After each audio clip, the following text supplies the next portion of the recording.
do my best to go through my presentation and make sure I leave plenty of time for questions. Thad had mentioned that usually the audience likes to answer questions, so I will try my best to be brief with what I wrote. And stand closer to the microphone? Oh, sorry. Take it off. Is that better? Yeah, take it off. All right. You get lots of help around here. Not in his mouth, just close. Seriously? Well, now you can back away from it. Okay. Yeah. Is this better? Yeah. All right, thank you. Okay, really quick, Thad kind of touched upon a little bit of my background. Basically, I went to KU here, got my bachelor's and my master's of social work here, and in that process, for my practicum placement in the bachelor's field, I did my service at a place downtown Kansas City that dealt with people who were homeless, mentally ill, and suffered from substance abuse. And I had an inclination I wanted to be involved with homelessness from the start, and that just really cemented that for me. And getting out of my bachelor's, I went and worked at Topeka at their mental health center and got really deeper into the mental health side of things. Came back to KU to get my master's degree, and then at that point in time, I was involved with Lawrence Community Shelter here in town. The shelter used to be downtown at 214 West 10th, and only just recently moved to its location out at Franklin Park. I'm sorry? Oh, sorry, I thought you were asking me a question. So essentially, I've been involved with homeless services, mental health services, and whatnot for about 12 years. I'll take my experiences. Bert Nash, just for a quick summary, offers various services to the community. It is the Community Mental Health Center for Douglas County. It offers therapy, case management, doctor's appointments, groups, and then my team, which is called the Homeless Outreach Program. And that program was designed essentially to work with individuals who are homeless outside or in shelters who need further assistance, who were not able to be seen by the mental health center because they took more time, they took more resources, and needed someone who could actually go out and go find these individuals. Lawrence Community Shelter offers shelter for people who are homeless. It offers 3 meals a day, phone service, laundry service, and case management as well. And additionally, I also serve as a field instructor for the University of Kansas for the School of Social Welfare. I usually get 3 to 4 students a semester and serve as their direct supervisor and teach them as far as what I know and what I do. And going on forward into the presentation was to talk about the history of homeless services in Lawrence. And first of all, I guess, what is homelessness? And the general definition just is people who don't have a home. And that can encompass all facets of human life, whereas some people who get involved with various other fields of social work, it's more they're specific to their population or a niche of service. This encompasses everything. Any other part of social work can fall into homelessness. So you see everything of the whole human experience, from children to senior citizens.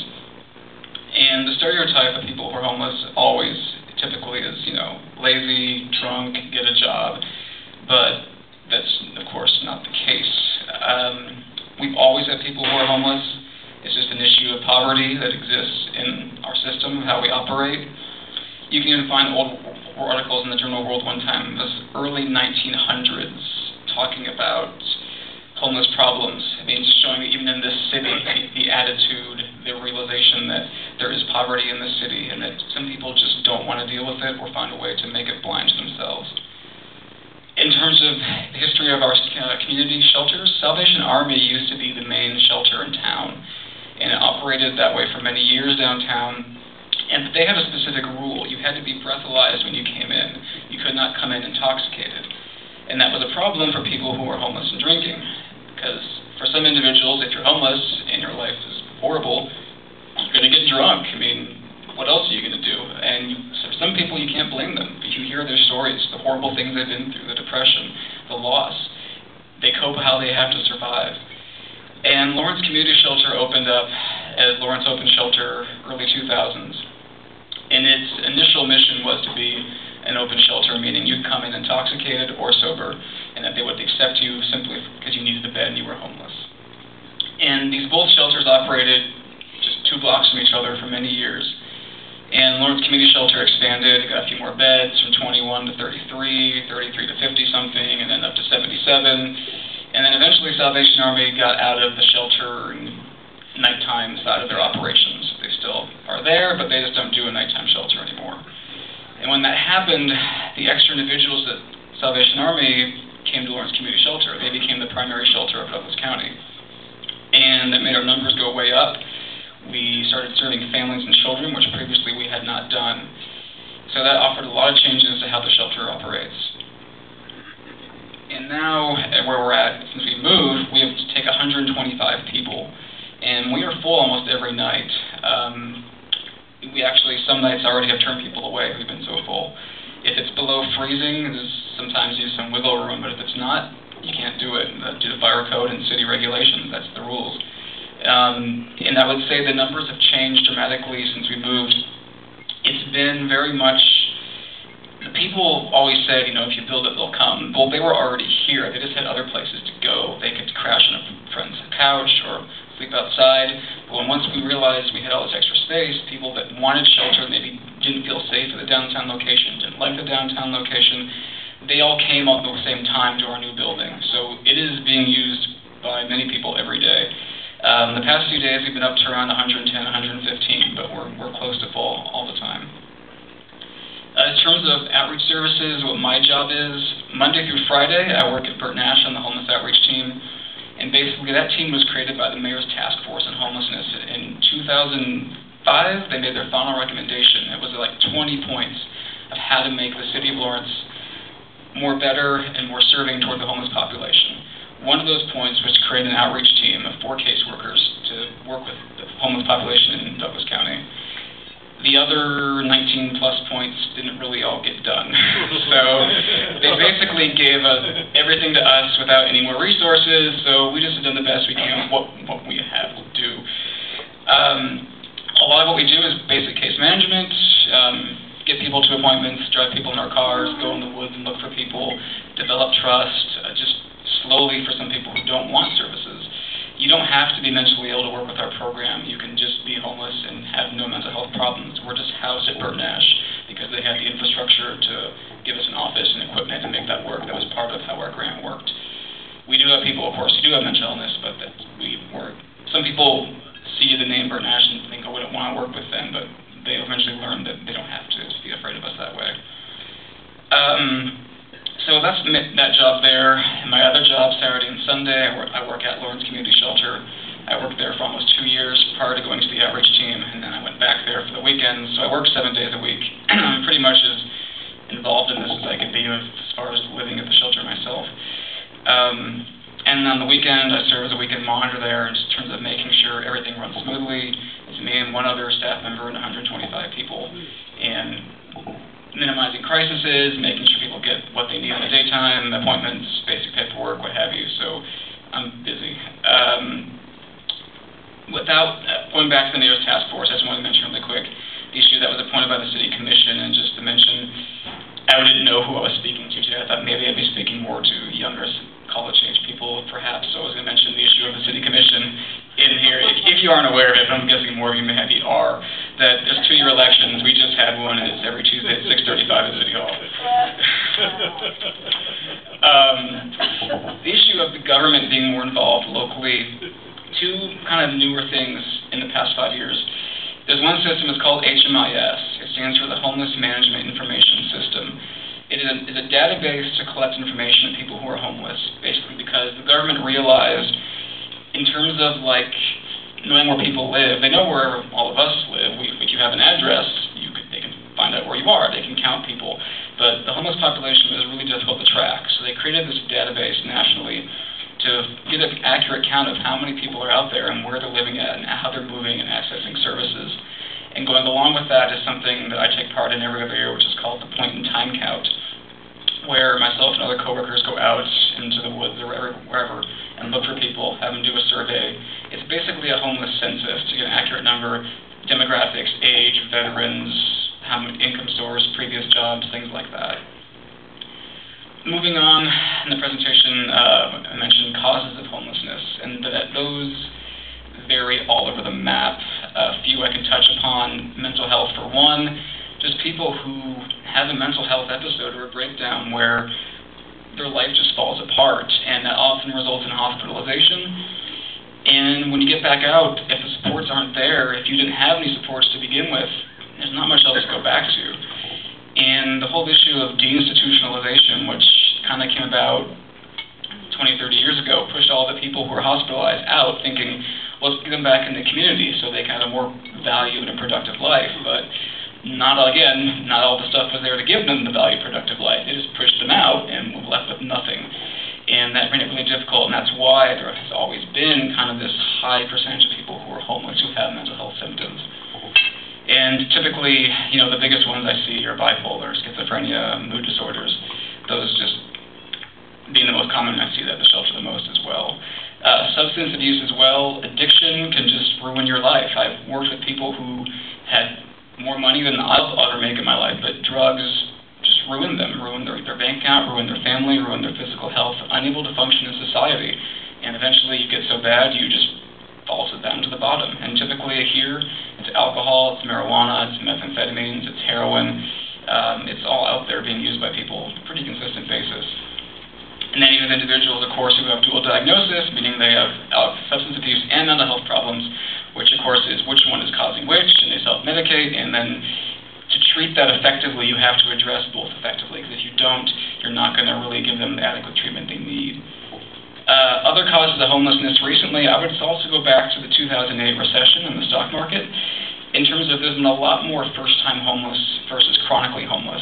Chronically homeless is the government definition relating to how long you've been homeless, repetition of homelessness, usually involves a disability, but since 2008, there's been a lot more people who have never been homeless before, and it's their first time doing this, and there's a difference in terms of how they relate to even the old-timers, as they would be called, so they're not used to this. We have a lot more families than before. Shelter can only take so many, but we know there's more out there. Another agency that serves is Family Promise of Lawrence. They can take up to 4 families and give them housing temporarily. But we've known through phone calls, through Family Promise, that there are more families needing that service than we have the space available. Other issues that cause homeless, of course, just losing your job. Medical bills in this country are just sky high. Minimum wage pays a lot less when adjusted with inflation compared to even 20 years ago. $7.25 won't rent you very much full-time in this city.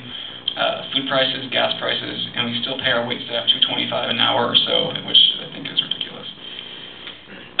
Kind of the bigger bulk I wanted to go into is barriers getting out of homelessness, because people always just say, get a job. That's just the simplest thing. Well, why don't they work? Why don't they do this?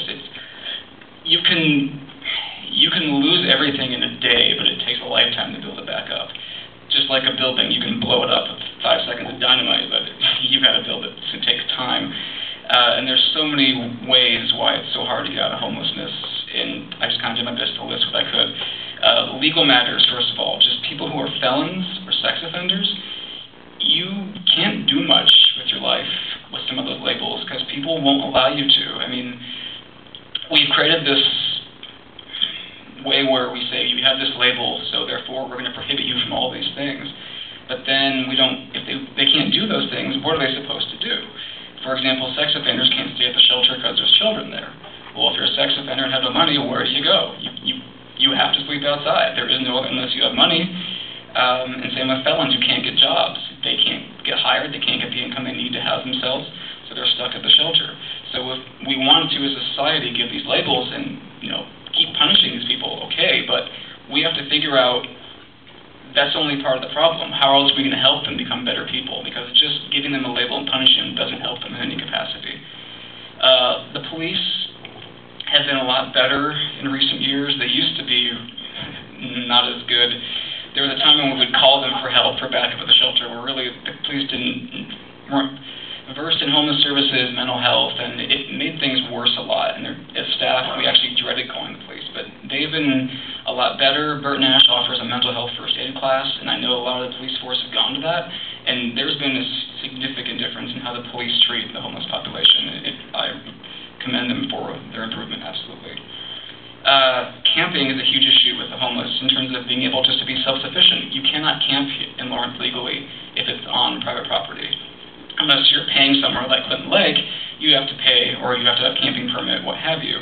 But yet some individuals want to camp because the anxiety excited being at the shelter, or they're banned at the shelter, or they want to be self-sufficient, or they enjoy taking care of themselves and don't want to take money away from other people. But those all result in fees. If they get caught, their property can be destroyed. And what it does is it really criminalizes poverty. It criminalizes not having a home. Because if the shelter's full and you can't get in, you have to sleep outside to survive. But yet you can be ticketed and fined simply for trying to keep yourself alive because you don't have a roof over your head, which I think is probably wasn't the intent of the law, but that's how it operates, and I think that's really inherently wrong. Other big barrier getting out of homelessness is just documentation. The big three documents you have to have are your ID, your birth certificate, and your Social Security card. If you don't have those three, you're not going to get much of anything in life. Almost all government services, housing, federal assistance require those three documents, and you need an ID to get a birth certificate, you need a birth certificate and ID. So if you lose everything, which people who are transient often lose everything, it's really difficult. I mean, the hoops to jump through to get those documents back are painful, and I've tried very creative ways to help people get alternate documents, but even that doesn't always work. But those things are just something you just have to have. So if people don't have those, again, they can't get hired, they can't apply for benefits, and they're essentially stuck. Money, in general, lack of affordable jobs, I mentioned in a way. Many people are one paycheck away from losing their housing. They use their current month's paycheck to pay that month's rent. And that can create a problem going down the road if something happens, a major expense, or losing their job. The disability process. Many people who are homeless or disabled apply for disability through Social Security. That process takes a long time. Kansas was recently ranked like 47 out of 50 in terms of wait time. And that process also really isn't made for people who are disabled to understand, because the rules, the paperwork, and the attention to detail, if you're severely disabled, you're not going to understand all that. You need often a case manager to help you understand what you need to fill out, because if you don't do everything exactly the way they want it, they'll throw away your application.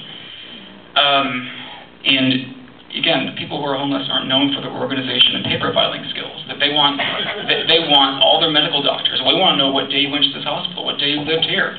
You don't have that if you're just trying to survive, but by all that you have, you're not going to keep track and write all that stuff down. I mean, the rules are made not for the population it's trying to serve, and that again is a problem of a disconnect of the service and the people you're trying to serve.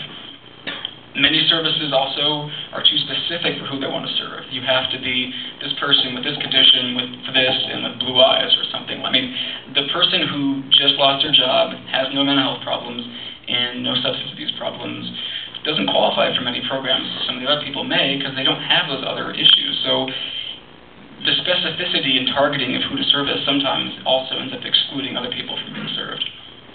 Our local housing authority houses numerous people every year and maintains their housing through a Section 8 program, but they have a really long waiting list, 1 to 2 years to apply.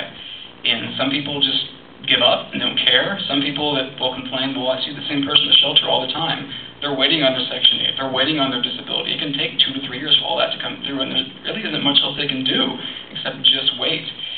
And again, with Section 8, sex offenders are barred from Section 8. There are meth users are barred from Section 8. And if you don't pay attention to detail in those processes, they will just throw your application away. Attitudes in our community also are a barrier. The whole notion of your bootstraps, it's your responsibility, it's all your fault, you need to work harder. Just really blaming the individual for all their problems when we are a community and society together, and we need to help each other out and not simply just blame each other for everything. Housing is a huge issue to get out, because landlords don't always want to rent to you. We find people who don't want to rent for various reasons. We have fair housing laws basically saying you can't discriminate for all these other reasons like race, gender, or what have you. But there's no such thing as income discrimination, and I think income discrimination is the newest thing with property managers. A lot of times you see in these big rental units in town, they ask for 3 times the monthly rent you have to make to live there. So if rent's $500, you got to make at least $1,500. Well, I have people who get Social Security disability, $700, $800 a month. That's not 3 times the rent. Now, they get guaranteed checks from the government every month. It's not going to show up. The apartment manager is going to get paid, but they can't rent them. And what that does is it makes it so your property doesn't have people who are poor live there. And it's completely legal and they get away with it.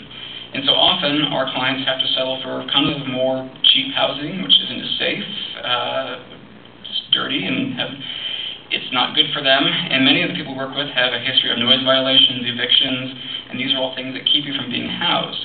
And clients have evictions due to the circumstances of being homeless, so it's hard to get rehoused.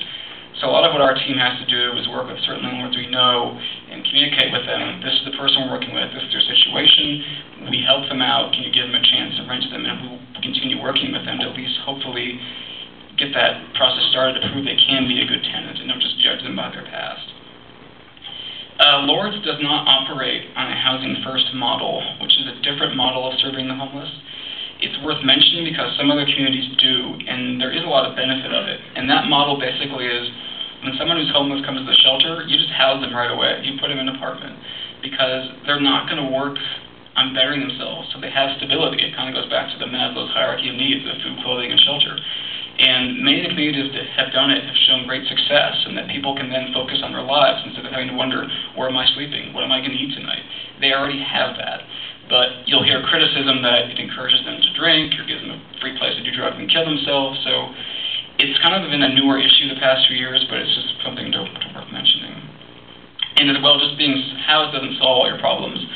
Even after you're housed, I still work with many of the people that I've been working with prior to that because there's a whole host of issues now at your house. I mean, what do you do now? I mean, you go from the shelter where you're surrounded by 120 plus people to an empty room all by yourself. For some people, that's absolutely jarring. I mean, there's no noise, there's no one to talk to, and it's almost more stressful than being at the shelter.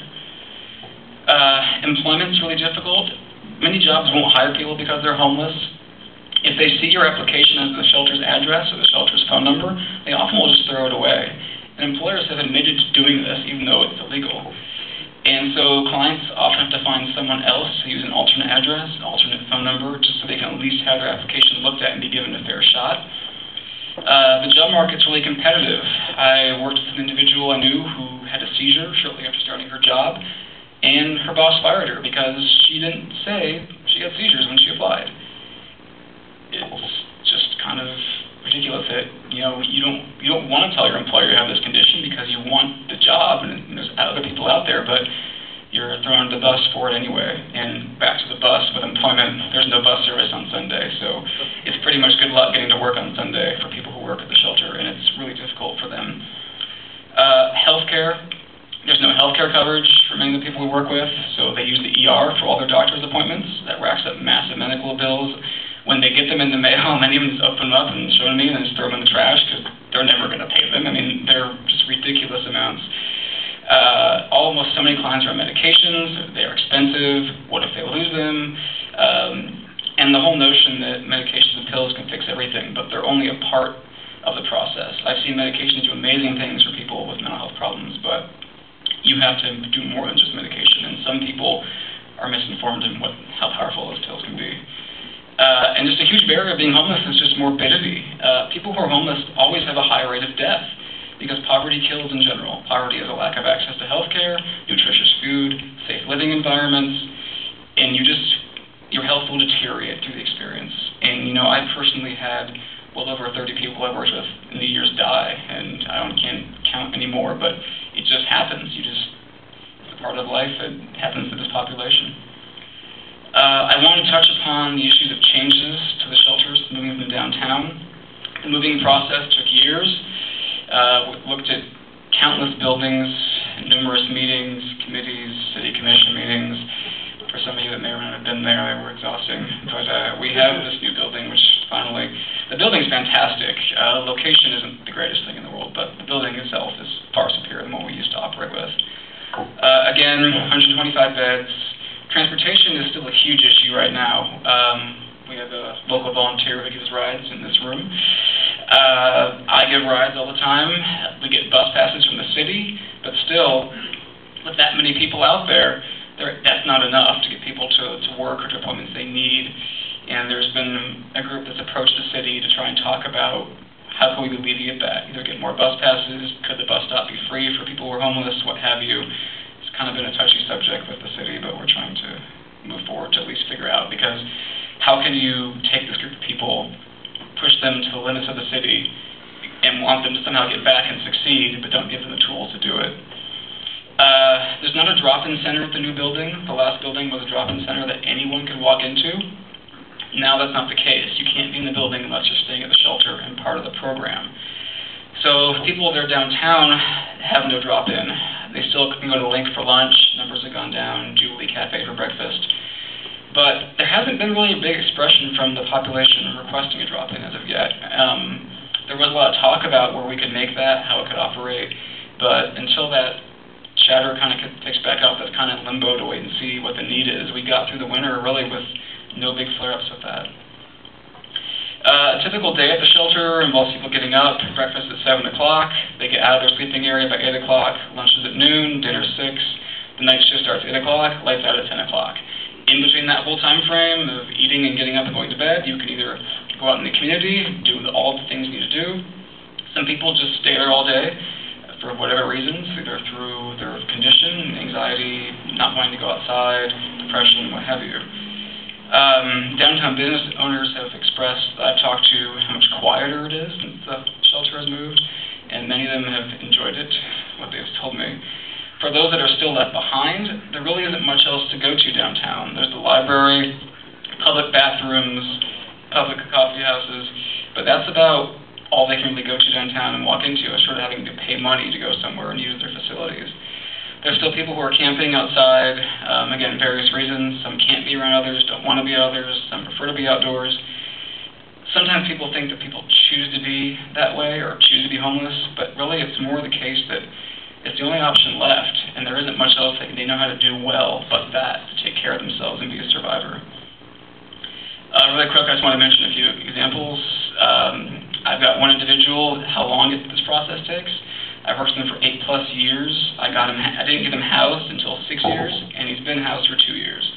And this was someone who kept making the same mistakes, but all you can do is watch the person make the mistakes. You can't stop it. You can only offer the help, and when they're ready to change, do what you can. And that took 6 years to get there, but it did, and he's a fantastic success story. The generational nature of poverty. I recently met a client who was a child of a previous client I worked with, and just kind of cycles through families, and I'm sure as I continue to do that, that'll continue to happen. Just the nature of advocacy of this job at places, for it to be Social Security, the Housing Authority, any federal government place. Again, the people we work with often need someone to help them advocate for their needs, because there's a reason why they're in the condition they're in the state they're in, and without the help they need from anyone in the community, they're not going to get as far. Other than that, I just wanted to basically say that, I went over a lot of barriers and stuff, but not everything's negative. It's a really positive job. I really enjoy it. You get to work with people, and the longer I've been involved with this, the more you connect to people and know them. You go through so many horrible situations with people, and you have more trust and connection with them and understand them.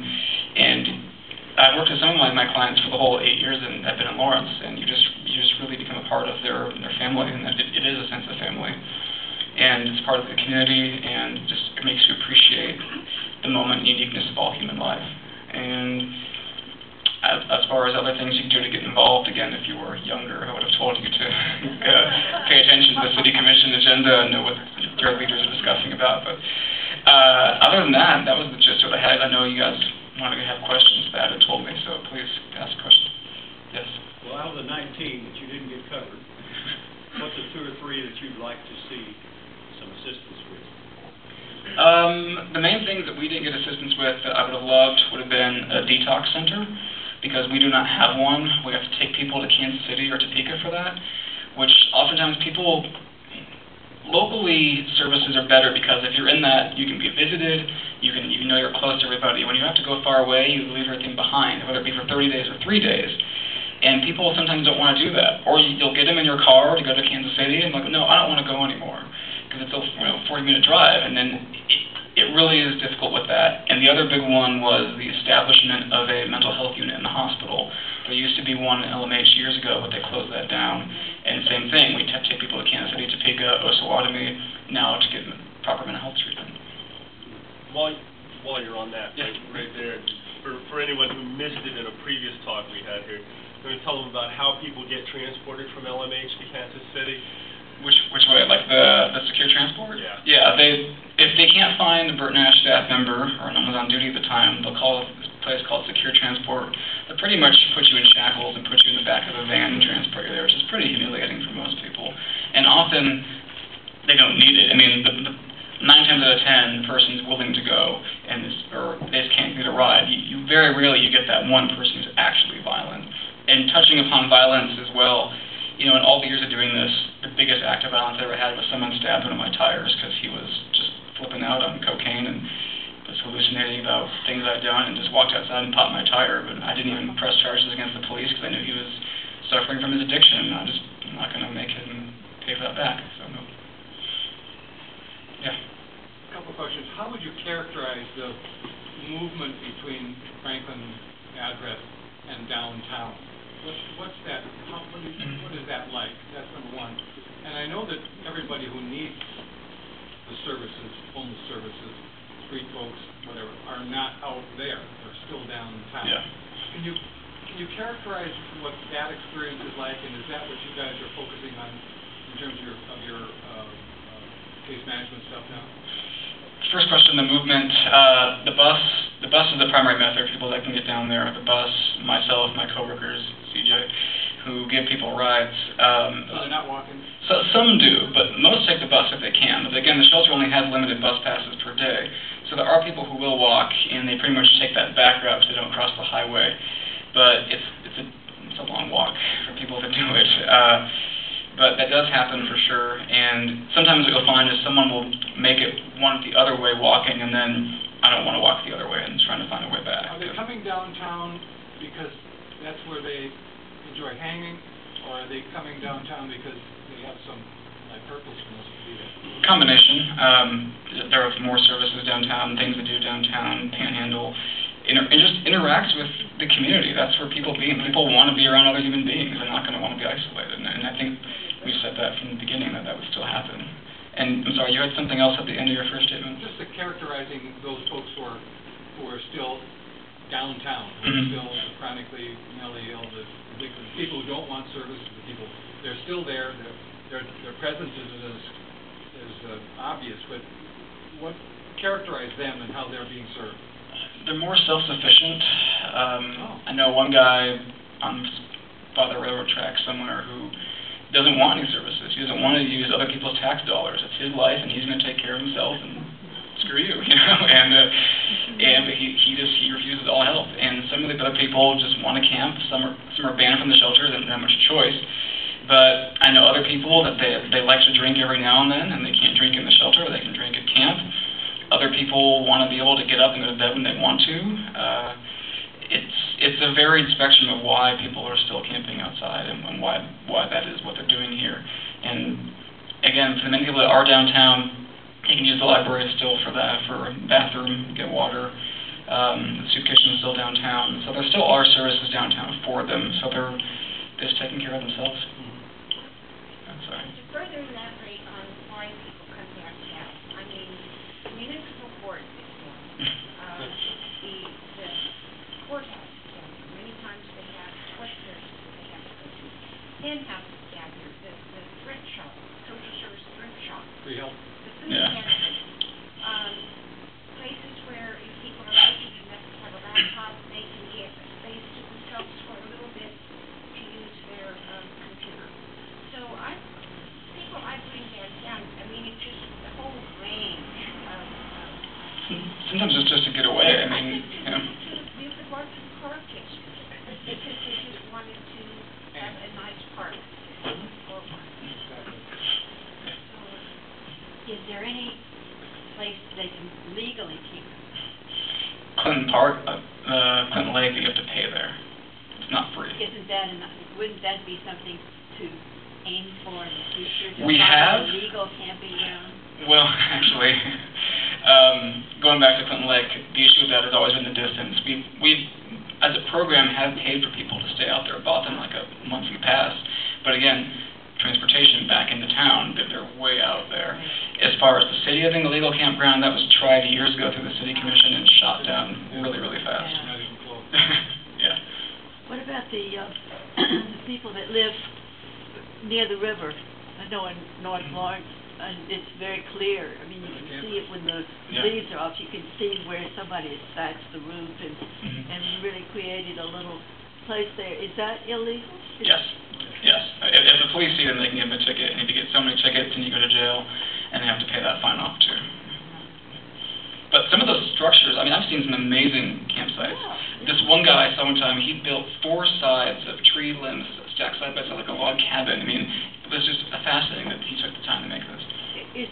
Is there a feeling that would keep that illegal? I mean, is there any thought that, I mean, after all, our ancestors all probably slept in places like that. The city has made no move to want to change that. The tickets have gone less. When the camping ordinance kind of picked up with its new, how it was enforced, maybe like 3 or 4 years ago, I know CJ had got some data. It went from like a few tickets a year to like 50 tickets a year, then it went back down. So I don't know what happened, but for whatever reason, it's not being as enforced as strictly as it could, which is great, I think. Yeah. Sorry, back there. You had mentioned, I have 2 things. One, you had mentioned the whole weekend there were only 2 people, you and somebody else there, but I'm sure a lot of volunteers who were there at the shelter. Is there, if somebody gets a fine, they have no money, they go to jail, and do you have much communication between, do you have people who come out of jail that come directly to the shelter? Yes. Or how does that work? And the people who are downtown, you must be frustrated with people who slip through all the cracks and can't get any help? Oh yeah, it happens all the time. Or people who miss appointments, or for whatever reason, sometimes even, someone has an important doctor's appointment the next day, and they get a failure to appear, they get picked up on a failure to appear for 3 days in jail, miss that appointment, can't get back in for 30 days, go off their medication, then get hospitalized, and it just takes one thing to make everything just spiral out of control. As far as you touched on the weekend it's just me and another staff member. There aren't any other volunteers on the weekend. Do you have jail people who come directly to the shelter? When they get discharged, yeah. Well, when they get out of jail, if they have nowhere else to go, they'll just walk across the street and go. In Florida, they had a separate housing for sex offenders. Okay. Yeah, I wish we had something like that. Sorry, I think you were first. Do the churches do anything to help homeless? Do they let them sleep on their grounds? Not officially, no. I've heard of one that did one time only, but that's pretty rare. The big thing that churches do is they have this fund called the Ministerial Alliance, which they essentially created just for our program to help people who were evicted, to help pay $200 to get them rehoused, and it's a fantastic fund that we use because, again, the issue of when you're getting your first place, you need rent and deposit, which many people don't have that much money saved up. So that the churches really have helped out a lot with that. Well, and the churches helped fill the gap when the shelter closed. Yes. That was big that winter. Do they let people sleep there? That I can't speak to. You guys, say first. Can you talk a bit about what's being done in terms of prevention in the city? Preventing more homelessness? Resources that are available, income support? Other resources available, I guess I'm not thinking as much prevention just as what's out there. There are other agencies that can help you with utility bills, rent, food.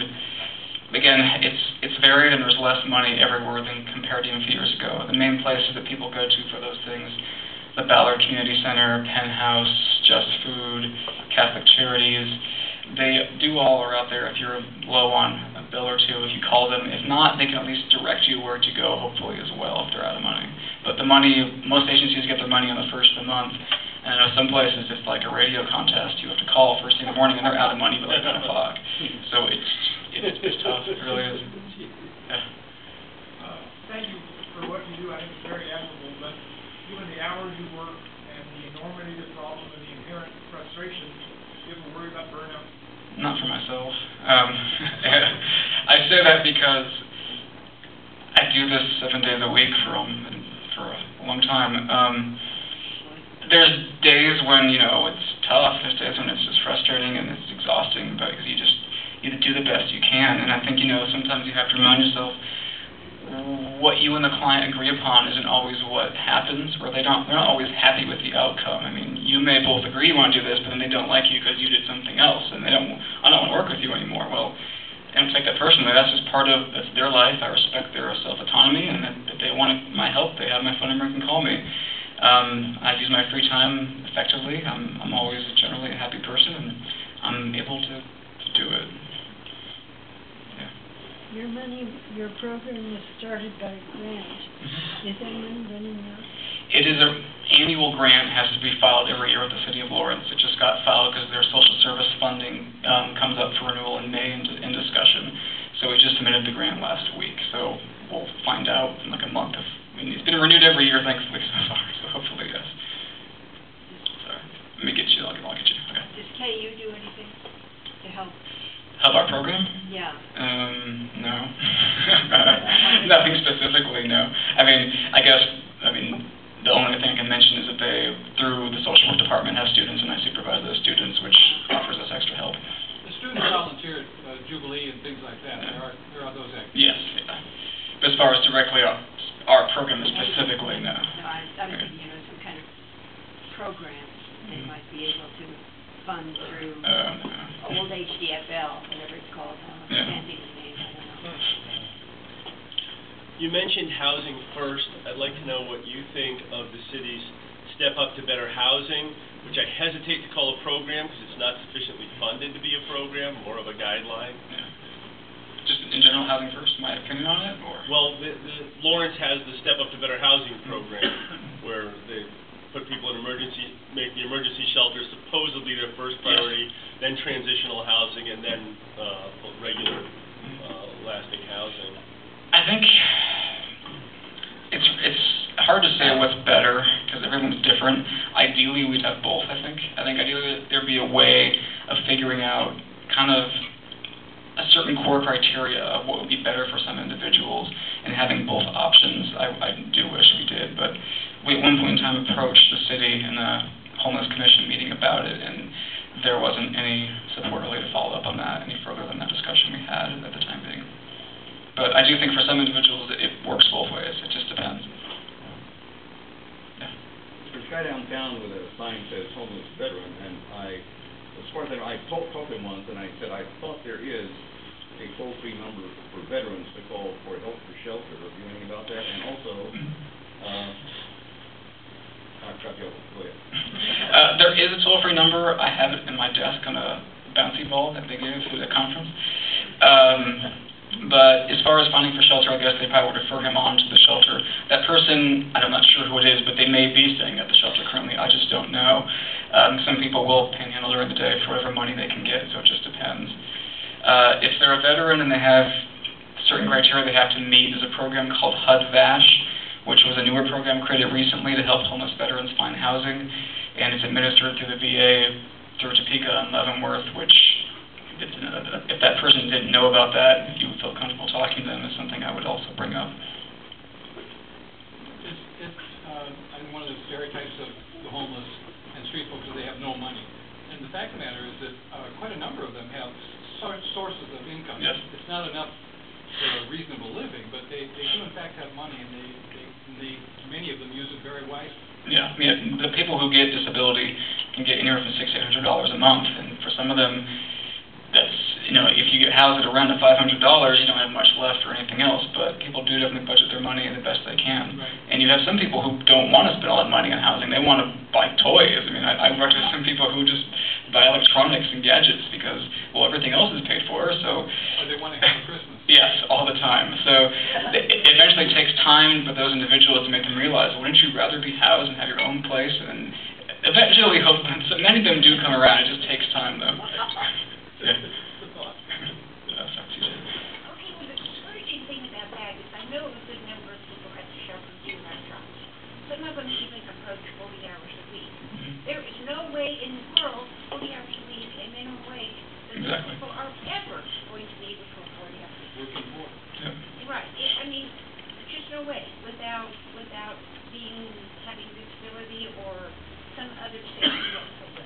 And the problem with that, you'll find is sometimes then people will say, oh, we just stay at the shelter together, we both have minimum wage jobs, let's move in together, which sometimes works out, but more often than not, they move in, something goes wrong with one of them, they get kicked out, everyone can't pay the rent, and they're both homeless again. Occupancy rule in Kansas, yes. in Lawrence, that there's too many of you living together. Yeah. Where that's the only way they can survive with the Yeah, well, in a way, they're being punished for trying to budget their money. Exactly. So, you know, sometimes I get very discouraged about the situation of people who, for every intent and purpose, are trying harder than maybe I've ever tried in my life, Yeah. and are making an inch forward to make it happen. Yeah, I agree. It's often the people on the bottom who work really, really hard and get paid the least, and it's just sadly hard. It's structured. Yeah. If the Affordable Care Act, Obamacare, if that was done properly, would that help people at the shelter getting help at the hospital? And also, if Brownback would extend Medicaid, would that help the people at shelter? Regarding the Affordable Care Act, it would definitely give health insurance to many of the people staying at the shelter, so at least it would not burden them with so much debt, because many of them, their medical bills are, again, they're just ridiculous. And the other part of your question was Medicaid. Again, that would also, Brownback, Medicaid I can't really speak to. Again, they will kind of go back with the Affordable Care Act in terms of health insurance. He has cut a ton of money from mental health in recent years. This year he gave money back, which was at least a good positive I can speak to. Yeah. Brad, in the proposal to the city for funding, how many homeless outreach workers will be available? The initial proposal when the grant was created was 3.5. Bert Nash later paid that other half to make it a full-time fourth position. And then later, basically due to budget cuts within Bert Nash and within the city, that position was eliminated, and we have 3 right now. And that we've been operating with 3 for about 3 years, I think. This committee that the city appointed that you're chairing to work on homeless issues, can you talk about whether you're able to make any changes there that actually are helping the homeless? For instance, transportation from the shelter to the town. The committee she's referring to, it's called the Homeless Issues Advisory Committee. I'm currently the chair of that committee, and it's a city commission appointed group like any other one that are downtown. And basically, its function is to be updated, know what's going on with homeless services, and make any recommendations to the city, whether it be in writing or verbally. So our group doesn't have the power to make any laws or changes itself, but we serve as kind of like the ears for the city commission to basically say this is what's going on, this is what you should be paying attention to. So what we can do is take any recommendations like transportation, sign off on it, and forward to the city and say this is a concern, maybe you should really pay attention to this, because our duty is to inform you of what's going on. Yeah. In Lawrence, are there people who live in automobiles? Yes. Oh, yes. The Walmart parking lot on 31st Street is kind of the popular spot. The cops will sometimes harass you and kick you off there, and other times they'll let you, but that's kind of the biggest spot for cars to park, people to sleep in. Although sometimes it's on Mass Street. Yeah, that can happen too, definitely. Do you do anything for those people? When I know they're there, many times they're trying their best to be invisible because they don't want to be found. And we've had calls from people from stores before saying, hey, I got this person sleeping in their car. Can someone from your program come check? And we'll, when it's something like that, just to be safe, we always go together, take somebody else with us, and then just, approach the car and say, this is what we do. This is our business card and phone number. If you need help, call us. If not, then go along. Do what you want to do. Yeah, back there. Are there many people staying at the shelter who speak languages other than English? No, not really. There's one guy who can barely speak English, and I don't know what he naturally speaks, but pretty much all English. There is one person who signs because he's deaf, but other than that, it's all English. Do you know the percentage of people at the shelter who have cell phones? Almost all of them, a high amount. And really, that's not a status symbol anymore. Cell phones are free from the government, many of them. There's a program where you can mail off. They'll give you a free government phone for use specifically for employment purposes. And even people that buy them, because phones are, for many of them, it's their only connection left to the world. They don't have an address. They don't trust the mail because they're transient. A phone is an amazing tool to keep in contact with the world and not be cut off. So I don't think it's nearly as high status as it used to be years ago. Yep. Yeah. Yeah. They talked about at the shelter having a health program there? Is somebody coming in, like the nurses from Baldwin or something? The Baker School of Nursing does show up and do programs every now and then. I've never actually been in the building when they've come, so I can't attest to what it is they're doing, but they have been coming often. I know more than once for sure. Yeah. Is that work program underway at the shelter, that separate area that's going to be a manufacturing? The work program? Yeah. That's the second half of the building. It's just like an unfinished warehouse. They eventually want to turn it into a training room, classroom, work program. They're currently making the Good Dog biscuits in one of those other rooms out there too. Because they were renting a building downtown, but that would cost way more money than doing it out of there. Yeah, I was out there, and apparently during like morning, afternoon, people cannot be back in the bedrooms. You have to be out in the common area. Yes, that's the truth. They just hang out there. Yeah, they don't want to encourage people to be sleeping all day, because then you mess up your sleep schedule, and if you're already depressed anyway, and sleeping all day is just not going to make things that much better. Yeah. Is there a gardening program? There is plans for such. It's with moving out there and the change of the whole operation, getting everything going has just been slow, but it's happening. But it's been a slow process, and that's been something in our list of things to do eventually, but it's not as high as just the general operation that's kind of taken precedence. Do you have land out there that you can grow? There's a sizable little chunk of land behind it. You could grow stuff out there. We are going to put a playground for children as well. Yeah. If people here are motivated to donate, what is the most immediate use that donations would be used for? What's your biggest pressing need? Socks and underwear. In terms of those things, just get run through the fastest. Bus passes? Yeah, and bus passes. People always want those things. If you want to donate bus passes, that'd be fantastic. But other than that, meals I can't attest to. The meals we still have, we get them from sources in the community. We hired a cook when we moved out there who basically puts together various things she gathers for meals every night. There's a volunteer coordinator who kind of does with times that people can come in and help out with dinner. I could give you her information if you wanted. She can maybe give you a more specific answer than I could. So the donation should be made to the shelter? Yeah. Or to your... To the shelter, yeah, I would say so. So what you need is a small transportation van. Oh, yeah. That'd be great. They have this old beat-up van, which is kind of like a shuttle, but then you have to find somebody to drive it, and the distance is a huge issue because you just have to go back and forth to the city, and it just takes so much time out of your day to do that. Yeah. Because I struggle to see the same amount of people in a day I used to, because before, you pick them up, take them here, next person. Now I have to leave 30 minutes before their appointment to pick them up, then back into town. So I lose my time, my effectiveness, just driving people now due to the distance. Lori said when the van, when the shelter was in town, they could pull up the van once a week, $80, pull up the van, and then do the whole week. Out there, they can have to do that 3 times.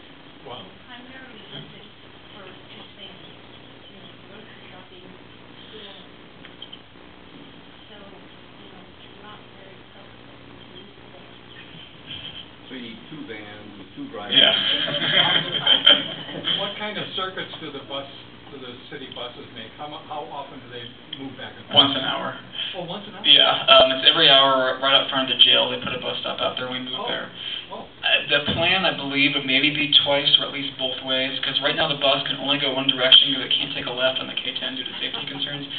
So when they put the stoplight in O'Connell, then it may be actually go both directions. What is the cost of bus passes? $1 each way. However, the hours of the bus. I don't know the beginning time, but it ends at 8 o'clock typically. And I know the city has talked about this new thing. I think it just started, where it's kind of like a personal taxi in a way, where you call and you pay a little more money, but they'll give you a ride to work. It was primarily created for people who do like shift work in the evening, and they want to test it out and see if it's worth keeping or not, and hopefully they will. Yeah. Well, also, they're gonna start Sunday service. Okay. I just saw a news release from the city on my computer today. Great. You could call Bob Nugent, and I can't remember when it starts, but. You'll be the last to know. Is bicycle transport completely unrealistic? Some people do it. Many people do, but again, I guess it depends where you're going as the whole issue with the distances. I mean, if you're going to bike to work, especially in the summer, by the time you get there, you're going to be drenched in sweat. So your employer may not want you showing up like that. I mean, K-10 would be dangerous to take. yes. It's about a half-hour bike ride. It's 4 miles from there to downtown.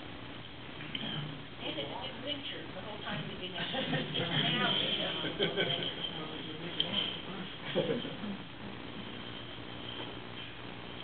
It's generally known how this whole issue, say, considering cultural issue, is handled in other places. Are there places where this is really, somehow they've managed to handle it because of their systems of economics or whatever, so that it just doesn't exist as much? Or I think it depends how much the community is invested in terms of the city willing to spend more money, the community willing to do more things. I went to this conference recently where the police in Colorado Springs have a homeless outreach team like myself, but they're cops, and they have a huge success rate in terms of how they cleaned up Colorado Springs, and just really good material. They gave all their packets, and that was something the city decided to spend money on. We need more people out there to help us out, and it just depends upon stepping up and what you want to do to make it better. And being a smaller community like Lawrence, sometimes we don't have all those services.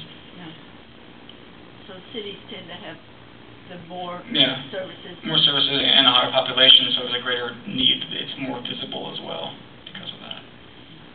Would you mind my adding something to that? Sure. I was in Colorado Springs when a lot of the discussion happened, and what happened was there was a vote on camping bans, like the one that existed there, and they ultimately passed it, but they specified that you couldn't, that only police who were part of this homeless outreach team, basically 3 officers, could give people tickets for camping in public, and they could only give those tickets if they had a shelter placement for that person, and the person refused.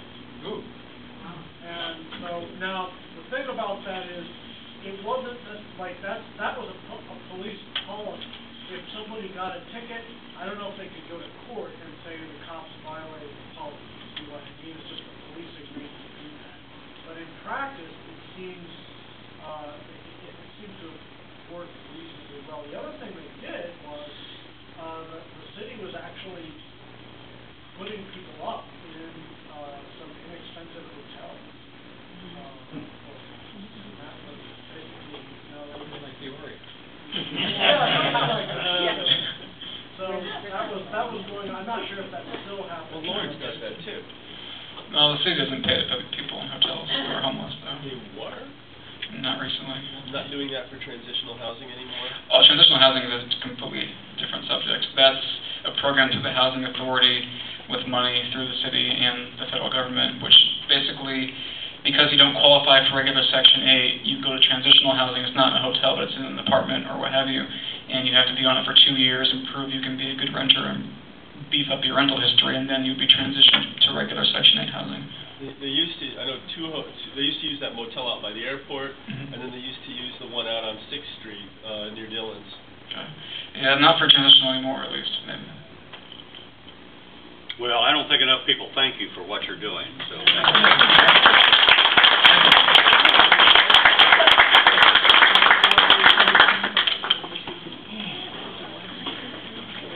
Fill out your yellow sheet.